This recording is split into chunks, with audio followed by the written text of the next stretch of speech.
if we deport you and go through a formal deportation process, you get actual deportation order, you got a 20-year bar, which means you can't apply for a work visa, a tourist visa. If you have a U.S. citizen child, they can't even petition for you. So leave the country under your own free will. Don't get a deportation order.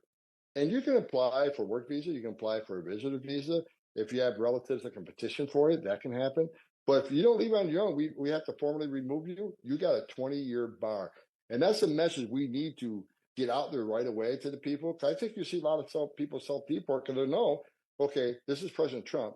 Yeah. He's serious about this stuff. He's proved that before. So the chances are I'm going to be deported if I don't leave on my own. So we hope that helps. It messages to the people, look, we don't want to tear their lives apart. Deport yourself and take an opportunity.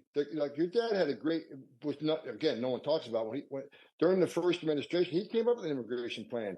And it talked about coming to the country based on merit, not some stupid lottery. But even in his plan, he still talked about mothers and fathers, sons and daughters. So there will be an opportunity for people to come back legally if they choose to deport and do the right thing. So I think very soon after President Trump takes office, you're going to see another plan go out that makes common sense. He even had a plan for the DACA people, but Nancy Pelosi and Chuck Schumer shut it down. So there is hope for people who want to be part of the greatest nation on earth, but you got to do it legally. And there's going to be ways to do that. But don't get an order of deportation or you lock yourself up for 20 years. I love that. And you see, I mean, the biggest sort of trope from the left lately, I mean, it seems kind of racist, has been basically, who's going to pick your crops? Who's going to do this? Like, I mean, it seems like you solve that with that alone, which is like, hey, you get a work visa. If you come here, you don't just get birthright immunity if you start having children. I mean, you can do that, and they can sign up for it. They can get the jobs. We can fill the jobs that may or may not be needed.